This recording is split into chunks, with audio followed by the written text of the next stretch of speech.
नमस्कार दोस्तों। Phoenix classes YPS में आपका स्वागत है। डेली करंट अफेयर के सेशन में आज हम बात करेंगे 24 जनवरी से रिलेटेड जो भी करंट डिटेल्स हैं उसके एमसीक्यू बेस पे क्वेश्चन सेशन पे हम बात करेंगे। क्वेश्चन शुरू करने के पहले जो नए व्यूवर्स हैं उनके लिए बता दूं, और जो पुराने भी हैं जिन्होंने अभी तक टेलीग्राम लिंक नहीं ज्वाइन किया है तो वो डिस्क्रिप्शन में जाकर टेलीग्राम ज्वाइन कर लें, जिससे आपको जितने भी पीडीएफ हैं, ठीक है, वो आपको फ्री अवेलेबल मिल जाएंगे। जो वीडियो के पीडीएफ हैं लेक्चर के हमारे, वो आपको फ्री में अवेलेबल मिल जाएंगे। ठीक है, तो ये इम्पोर्टेंट है। दूसरी चीज़, आप लोग से रिक्वेस्ट है, लाइक शेयर और कमेंट ज़रूर करें, साथ में सब्सक्राइब ज़रूर करें। ठीक, सब्सक्राइब करने के बाद जो वहाँ का बेल आइकन होता है वो ज़रूर दबाएं, जिससे आपको आने वाले सभी वीडियो आपको फ्री अवेलेबल, मतलब नोटिफिकेशन आपको मिलता रहे। चलिए आते हैं, आज के हम स्टार्ट करते हैं पहले क्वेश्चन से। पहला क्वेश्चन कह रहा है, भारत में प्रत्येक वर्ष 24 जनवरी को निम्न में से कौन सा दिवस मनाया जाता है? तो वो मनाया जाता है राष्ट्रीय महिला बालिका दिवस। उद्देश्य क्या है? देश की लड़कियों को हर लिहाज से अधिक सहायता करना, सुविधाएं प्रदान करना। पहली बार अगर पूछा जाए कि पहली बार ये कब मनाया गया था, ठीक, पहली बार तो ये पहली बार 2009, 24 जनवरी 2009 को मनाया गया था। कुछ और चीज़ें अगर देखें तो राष्ट्रीय बालिका दिवस 2022 के उसमें इम्पोर्टेंस क्या है? देश में कोविड-19 की स्थिति को देखते हुए यह निर्णय लिया गया कि सभी कार्यक्रम आभासी और ऑनलाइन मोड पर आयोजित होंगे। राष्ट्रीय महिला आयोग एक आभासी चर्चा का आयोजन कर रहा है, जिसके माध्यम से क्या होगा, जो वक्ता लड़कियों के अधिकारों, बालिका शिक्षा के महत्व के बारे में एक जागरूकता बढ़ाने में योगदान देगा। ठीक, विषय क्या रहा? जो इसका विषय था बालिकाओं के विधायी अधिकार। ये इस विषय पे एक वेबिनार आयोजित किया गया। बीबीपीएस, ठीक, के तहत सभी राज्य केंद्र शासित प्रदेश 405 बहु क्षेत्रीय जिलों में सीएसआर पर ग्राम सभा, महिला सभा, बालिकाओं के मूल्य पर जो स्कूलों के साथ कार्यक्रम तथा स्कूलों के बीच पोस्टर, नारा लेखन, ड्राइंग, पेंटिंग, ऐसे कुछ कार्यक्रम आयोजित करने के लिए एसटीईएम से संबंधित विषयों पर, ठीक, कुछ चैंपियनशिप आदि के बारे में स्थानीय मीडिया में कहानियाँ चलाई जाएगी। तो ये कुछ थे राष्ट्रीय बालिका दिवस 2022 के बारे में। नेक्स्ट क्वेश्चन है आपका, कह रहा है केंद्र सरकार ने इंडिया गेट में अमर जवान जो ज्योति है उसको स्थानांतरित करके निम्न में से किसकी प्रतिमा स्थापित की जाएगी? तो वो की जाएगी सुभाष चंद्र बोस की। ठीक, इंडिया गेट पे जो अमर जवान ज्योति जलती थी, देखा होगा आपने, तो उसको वहाँ से बुझा के कहाँ कर दिया गया है? जो राष्ट्रीय युद्ध स्मारक बना है दिल्ली, वहीं मतलब इंडिया गेट के पास में राष्ट्रीय युद्ध स्मारक, ठीक, वहीं पे ये ज्योति जो है प्रज्वलित की गई है, उसको स्थानांतरित करके वहाँ पर प्रज्वलित किया गया है। राष्ट्रीय युद्ध स्मारक, जिसको इंग्लिश में नेशनल वॉर मेमोरियल भी कहते हैं। तो आते हैं, इसके बारे में देख लेते हैं। अभी जो सुभाष चंद्र की मूर्ति लगाई जा रही है, ये हॉलीग्राम की मूर्ति है, लगाई गई है अभी। ओरिजिनल जो है जब लगाई जाएगी तो उसका अनावरण जल्दी ही होगा। अगर हम अमर जवान ज्योति के बारे में देखें कि जो अमर जवान ज्योति जलती थी वो है क्या, तो मध्य दिल्ली में इंडिया गेट के नीचे जो अमर जवान ज्योति पर शाश्वत लौ स्वतंत्रता के बाद से विभिन्न युद्धों संघर्षों में देश के लिए शहीद हुए जो सैनिक हैं उनको श्रद्धांजलि का एक प्रतिष्ठित प्रतीक था। वो 1972 में स्थापित यह 1971 के युद्ध में पाकिस्तान पर भारत की जीत को चिन्हित करने के लिए था, जिसके परिणामस्वरूप बांग्लादेश का निर्माण हुआ। भारत द्वारा क्या किया गया, 1971 में पाकिस्तान को हराने के बाद तत्कालीन प्रधानमंत्री इंदिरा गांधी ने 1972 के गणतंत्र दिवस पर इसका उद्घाटन किया। अमर जवान ज्योति जो है वो प्रमुख तत्वों में एक काले संगमरमर का प्लिंथ, एक सेनोटॉफ शामिल था, जो अज्ञात सैनिक की कब्र के रूप में कार्य करता था। प्लिंथ जो है संगीन के साथ एक उल्टे L1A1 स्व लोडिंग राइफल थी, जिसके ऊपर एक सैनिक का युद्ध हेलमेट था। स्थापना पर 4 बर्नर के साथ 4 क्लच भी थे। सामान्य दिनों में 4 बर्नर में से एक को जिंदा रखा जाता था, लेकिन गणतंत्र दिवस जैसे महत्वपूर्ण दिनों में चारों बर्नर जलाए जाते थे। इन बर्नरों को शाश्वत ज्वाला कहा जाता था। इसे कभी बुझाने नहीं दिया जाता था। इसे इंडिया गेट पे क्यों रखा गया, ये पूछ अगर बात है तो ये कह रहा है इंडिया गेट जो है वो अखिल भारतीय युद्ध स्मारक जैसा कि पहले जाना जाता था 1931 में अंग्रेजों द्वारा ये बनाया गया था, जो इंडिया गेट था। ब्रिटिश भारतीय सेना के लगभग 90,000 भारतीय सैनिकों के स्मारक के रूप में बनाया गया था, जो अब तक कई युद्धों अभियानों में मारे गए थे। स्मारक पर 13,000 से अधिक मृत सैनिकों के नामों का उल्लेख किया गया है। चूंकि यह युद्धों में मारे गए जो भारतीय सैनिक के लिए एक स्मारक था, इसके तहत अमर जीवन ज्योति की स्थापना 1972 में सरकार द्वारा की गई थी। तो ये कुछ चीज़ें थी जो अमर जवान ज्योति से रिलेटेड थी, जो आपको इम्पोर्टेंट थी आपके लिए, तो इसलिए मैंने इसको रखा। नेक्स्ट क्वेश्चन है आपका, निम्नलिखित में से किस फुटबॉलर या कोच का 72 वर्ष की उम्र में निधन हो गया? तो वो है सुभाष कौमिक। 1970 की जो टीम थी भारत हमारी फुटबॉल टीम की, तो इन्होंने उसमें पूरी टीम क्या है कांस्य पदक जीती थी। वो इसमें शामिल थे एक प्लेयर के रूप में। बाद में एक कोच बने, ठीक, और इनकी 72 वर्ष की उम्र में निधन हो गया। नेक्स्ट क्वेश्चन है, अंतर्राष्ट्रीय शिक्षा दिवस हर साल किस तारीख को मनाया जाता है? तो ये मनाया जाता है 24 जनवरी को। किस तारीख को मनाया जाता है? 24 जनवरी को। जो 2022 की थीम थी, तो अगर 2022 की थीम की बात करें, थीम क्या है? तो वो है changing course, changing course transforming education, transforming education.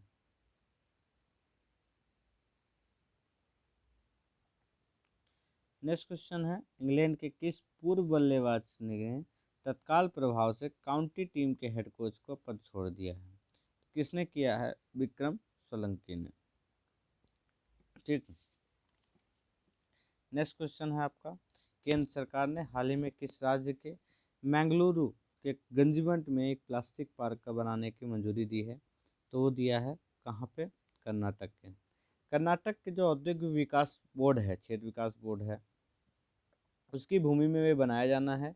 यह पार्क स्थानीय युवाओं के लिए सैकड़ों रोजगार पैदा करेगा। इस पार्क में जो है पॉलीप्रोपिलीन यूनिट लगाई जाएगी। यह इकाई पार्क के अंदर पॉलीमर और प्लास्टिक इकाइयों का कच्चा माल उपलब्ध कराएगी। पाकिस्तान के, ठीक है, तो ये चीज़ें हैं। नेक्स्ट क्वेश्चन है आपका, पाकिस्तान के किस विकेट कीपर बल्लेबाज को जो आईसीसी पुरुष T20 है उसमें प्लेयर ऑफ द ईयर चुना गया है? तो ये चुना गया है मोहम्मद रिजवान को। नेक्स्ट क्वेश्चन है, नेताजी रिसर्च ब्यूरो जो है उसने जापान के किस पूर्व प्रधानमंत्री को नेताजी पुरस्कार 2022 से सम्मानित किया गया है? तो ये किया गया है शिंजो अबे को। कोलकाता में जापान के महावाणिज्य दूत जो हैं, जिसको जो हैं कौन है? नाकामुरा पुताका। इन्होंने आबे की तरफ से यह सम्मान प्राप्त किया। तो जो आबे की तरफ से ये सम्मान प्राप्त किए हैं कौन? नाकामुरा पुताका, जो महावाणिज्य दूत हैं जापान के। नेताजी सुभाष चंद्र बोस की जो 125वीं जयंती है, कौन सी 125वीं जयंती है, उस पर उनके एल्मिन रोड स्थित आवास पर एक कार्यक्रम में यह सम्मान उनको दिया गया। नेक्स्ट क्वेश्चन है, भारत सरकार ने हाल ही में निम्नलिखित में से किस व्यक्ति की जयंती पर आपदा प्रबंधन पुरस्कार की स्थापना की? तो ये है सुभाष चंद्र बोस की जयंती पर। कुछ पढ़ लेते हैं इसके बारे में। तो भारत सरकार ने आपदा प्रबंधन के क्षेत्र में भारत में व्यक्तियों और संगठनों द्वारा प्रदान किए गए जो अमूल्य योगदान होता है और निस्वार्थ सेवा को पहचानने सम्मानित करने के लिए इस वार्षिक पुरस्कार की स्थापना की। पुरस्कार की घोषणा हर साल 23 जनवरी को नेताजी सुभाष चंद्र बोस की जयंती पर की जाती है। एक चीज़ और था, पराक्रम दिवस इसी में मनाया जाता है। तो पराक्रम दिवस जो है नेताजी सुभाष चंद्र बोस की जयंती पर पराक्रम दिवस के रूप में मनाया जाता है हर साल, ये साहस का एक दिन के रूप में। ये नेताजी की 125वीं जयंती के उपलक्ष्य में साल भर चलने वाले समारोह की शुरुआत में भी इसी दिन हुई थी। तो ये याद रखना, पराक्रम दिवस की बात आए तो वो भी नेताजी सुभाष चंद्र की बोस के नाम पर मनाई जाती है। नेक्स्ट क्वेश्चन है, इंदिरा साहनी का निर्णय किससे संबंधित है? तो इंदिरा साहनी का जो निर्णय है वो किससे संबंधित है? आरक्षण नीति से। नेक्स्ट क्वेश्चन है, निम्नलिखित में से किस राज्य में दुनिया की दूसरी सबसे बड़ी मूर्ति समानता की मूर्ति का अनावरण होगा? तो वो होगा कहाँ पे? वो होगा हैदराबाद में। 11वीं शताब्दी, जो 11वीं शताब्दी थी उसमें समाज सुधारक और संत जो रामानुजाचार्य थे, ठीक है, रामानुजाचार्य की 216 फीट ऊंची प्रतिमा का विराजमान होगा। बैठने की स्थिति में दुनिया की ये दूसरी सबसे ऊंची मूर्ति है जो पंचलोहा से बनी हुई है, जिसमें सोना, तांबा, चांदी, पीतल और जस्ता से युक्त 5 धातु मिश्र धातु हैं। इसमें जो रामानुजा की आंतरिक भाग होगा उसमें 120 किलो सोने का उपयोग किया गया है। यह पृथ्वी पर संत के 120 वर्ष पूरे होने का एक प्रतीक है। ठीक है। अगर हम रामानुजाचार्य के बारे में देखें तो इनका जन्म जो है वो तमिलनाडु में हुआ था। कब हुआ था? 1017 ईस्वी में। वैष्णववाद की विचारधारा से वे सर्वाधिक पूजनीय आचार्य थे हैं, और इन्हें इलया पेरुमल के नाम से भी जाना जाता है। किस नाम से? इलया पेरुमल के नाम से जाना जाता है, जिसका अर्थ होता है उज्जवल। भक्ति आंदोलन भक्तिवाद के वैचारिक आधार से प्रभावित था। उन्हें विशिष्टाद्वैत वेदांत के संस्थापक के रूप में जाना जाता है। संस्कृत में उन्होंने ब्रह्मसूत्र, भगवद गीता पर भाष्य जैसी प्रसिद्ध पुस्तकों की वे रचना भी किए थे। नेक्स्ट क्वेश्चन है, किस समारोह के धुनों से जो महात्मा गांधी का पसंदीदा गाना था मेरा साथ दो, उसे हटा दिया गया है? तो किससे हटाया गया है? बीटिंग स्ट्रीट से। ठीक, किससे हटा दिया गया है? ये बीटिंग स्ट्रीट से हटा दिया गया है। ये जो है 1950 से, कब से? 1950 से हर साल वार्षिक समारोह में यह धुन बजाई जाती थी। समारोह के अंत में मास बैंड जो द्वारा मेरा साथ दो बजाया जाता था, और इस साल भजन सहित पिछले साल 4 धुनों के बजाय इनमें 3 धुन हैं। ठीक है। इस बार तो मेरा साथ दो है क्या? हेनरी फ्रांसिस लिटे ने 1820 में एक दोस्त से मिलने के बाद भजन लिखा, जिससे अंतिम क्षणों में लगातार मेरा साथ रहो अपने दर्द को कम करने का अनुरोध किया। लेकिन उन्होंने 1827 में अपनी मृत्यु तक उस टुकड़े को अपने पास रखा। विरोधाभासी रूप से पहली बार जो भजन है वो वास्तव में गाया गया था। मूल रूप से लिखे जाने के बाद अच्छे वर्षों में लिटे के अंतिम संस्कार में था। ईसाई संप्रदायों में क्या हुआ कि जो लोकप्रिय भजन महारानी एलिजाबेथ द्वितीय की शादी में बजाया गया था। ये प्रथम विश्व युद्ध के दौरान यह टुकड़ा भी महत्वपूर्ण और लोकप्रिय हो गया, और एक ब्रिटिश नर्स एडिथ कैवल ने एक जर्मन दस्ते द्वारा ब्रिटिश सैनिकों को कब्जे वाले बेल्जियम से भगाने की मदद करने के लिए गोली मारने से एक रात पहले इसे गाती थी। यह अभी भी ऑस्ट्रेलिया और न्यूजीलैंड में विभिन्न सैन्य सेवाओं के दौरान गाया जाता है। ये मेरा साथ दो। ठीक। नेक्स्ट क्वेश्चन है, निम्नलिखित में से कितने बच्चों का जो चयन है वो बाल शक्ति पुरस्कार के विभिन्न श्रेणियों के तहत प्रधानमंत्री राष्ट्रीय बाल पुरस्कार 2022 के लिए किया गया है? तो ये किया गया 29 बच्चों का चयन। कितने? 29 बच्चों का चयन पूरे देश भर में। ठीक। इस बार क्या हुआ है, जो ब्लॉकचेन प्रौद्योगिकी का उपयोग करते हुए, ठीक, इन्होंने जो पुरस्कार है ये उनको डिजिटल प्रमाण पत्र प्रदान किया जाएगा। पहली बार इस तकनीक का उपयोग किया जा रहा है इस पुरस्कार के लिए। प्रधानमंत्री राष्ट्रीय बाल पुरस्कार के बारे में देखें तो भारत सरकार 6 श्रेणियों में नवाचार, समाज सेवा, शैक्षिक, खेल, कला, संस्कृति, बहादुरी में बच्चों की उनकी असाधारण उपलब्धि के लिए पुरस्कार प्रदान करती है। यह पुरस्कार प्रत्येक विजेता को एक पदक, 1 लाख रुपए पुरस्कार और प्रमाण पत्र देती है। पुरस्कार की 2 श्रेणियां हैं, एक बाल शक्ति पुरस्कार, एक बाल कल्याण पुरस्कार। तो हम बाल शक्ति पुरस्कार अगर देखें तो असाधारण उपलब्धि के लिए राष्ट्रीय बाल पुरस्कार की स्थापना जो है वो 1996 में। नवाचार, शैक्षिक उपलब्धियां, समाज सेवा, कला संस्कृति, खेल के असाधारण क्षमताओं और उत्कृष्ट उपलब्धियों के लिए बच्चों को मान्यता देने के लिए की गई थी। प्रत्येक पुरस्कार जो विजेता हैं वो एक पदक और नगद पुरस्कार दिया जाता है इनको। 2018 से इस पुरस्कार का नाम बदलकर बाल शक्ति पुरस्कार कर दिया गया। पहले ये क्या था, राष्ट्रीय बाल पुरस्कार था। ठीक, बहादुरी के क्षेत्र में बच्चों की उपलब्धियों को भी स्वीकार किया जाता है। दूसरा है बाल कल्याण पुरस्कार। बाल विकास, बाल संरक्षण और बाल कल्याण के क्षेत्र में उत्कृष्ट योगदान देने के लिए मान्यता देने के लिए 1979 में राष्ट्रीय बाल पुरस्कार की स्थापना की। ऐसे व्यक्तियों और संस्थाओं को पहचानना महत्वपूर्ण है क्योंकि वे सरकार के प्रयासों को पूरी करने में मदद करते हैं। 18 में इसका भी नाम बदलकर क्या कर दिया गया, बाल कल्याण पुरस्कार कर दिया गया। पहले क्या था, पहले था ये राष्ट्रीय बाल कल्याण पुरस्कार, अब कर दिया गया केवल बाल कल्याण पुरस्कार। इसे भी दो श्रेणियों में दिया जाता है, एक व्यक्तिगत एक संस्थागत। दो श्रेणियों में प्रत्येक में नगद पुरस्कार के साथ 3 पुरस्कार दिए जाते हैं। तो ये कुछ चीज़ें थी राष्ट्रीय बाल पुरस्कार से रिलेटेड प्रधानमंत्री। ठीक, नेक्स्ट क्वेश्चन है आपका, किस देश ने तेल रिसाव से प्रभावित तटीय क्षेत्र में पर्यावरण आपातकाल की घोषणा की? तो वो कौन सा देश है? तो वो पेरू है। पेरू किस में आता है? पेरू आपका आता है साउथ अमेरिका में, ठीक, दक्षिण अमेरिका में। ठीक, तो यह घोषणा जो है इसलिए हुआ क्योंकि दक्षिण प्रशांत में ज्वालामुखी विस्फोट से होने के कारण अजीब लहरों के कारण तेल रिसाव लगातार होता रहा।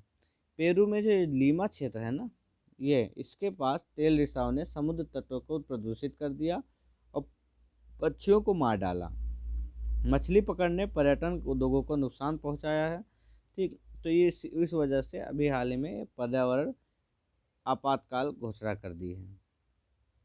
तेल रिसाव के अगर कारण देखें तो प्राकृतिक कारण है जो सुनामी, चक्रवात, गर्जना इत्यादि है। मानवीय कारण में अगर देखें तो जो युद्ध होता है, हमला, अंतर्ध्वंस, टकराव, युद्ध तकनीकी के कारण जो मानवीय गतिविधियां होती हैं, टैंकरों, अपतटीय प्लेटफार्मों, ड्रिलिंग रिंग, कुओं से कच्चे तेल की रिहाई, साथ ही जो परिष्कृत पेट्रोलियम उत्पाद हैं उनके उप उत्पाद, बंकर, ऐसे कुछ कई हैं जिनके उपयोग किए जाने से कच्चे तेल के लिए अवशिष्ट तेल का रिसाव होना बनता है। ठीक, इस पर अगर मानव प्रभाव देखें, जो मानव को क्या नुकसान होता है, तो तत्काल आग खतरे का प्रतिनिधित्व करता है और पेयजल आपूर्ति को दूषित करता है, सांस लेने पे भी दिक्कत करता है, साथ साथ पर्यटन और समुद्री संसाधन निष्कर्षण उद्योगों पर भी आर्थिक प्रभाव पड़ता है। ठीक, कुछ साफ करने के तरीके दिए हुए हैं, bio mediation, dredging, vacuum and अपकेंद्रित, beach racking, oil zapper, nano sheet. तो ये सब कुछ चीज़ें हैं जो आपको पढ़ना है। इम्पोर्टेंट क्या है, अगर हम देखें तो पेरू के आसपास एरिया देख लो, कौन कौन से देश हैं, ब्राज़ील है, कोलंबिया है, इक्वाडोर है, इधर बोलिविया है। ठीक है, ये इनसे घिरा हुआ है। इधर आपका चिली भी है पास में। एक तो पेरू 1 2 3 4 5 5 देशों से घिरा हुआ है और इधर पूरा ये पैसिफिक तट, पूरा पैसिफिक तट किनारा इनका बना हुआ है। ठीक, इसी में जो है एक लीमा है जहाँ पे ऐसा चीज़ देखा गया जिसकी वजह से पर्यावरण आपातकाल घोषित किया गया। तो आज के लिए इतने ही क्वेश्चन थे। ठीक है, ये भारत से रिलेटेड कुछ कानून है वो एक बार देख लीजिएगा, और एक अंतर्राष्ट्रीय प्रयास क्या इसके लिए किए गए हैं वो देख लेना है आपको। तो इतना आज के लिए इतना ही। Thank you so much for this session.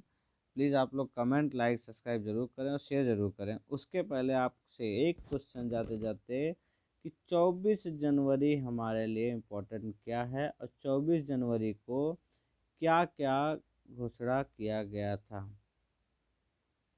क्या क्या लागू हुआ था, क्या क्या अपनाया गया था, इस आपको बताना है जल्दी से कमेंट करके। नेक्स्ट क्लास में मैं इसका आंसर दूंगा। Thank you so much for this session.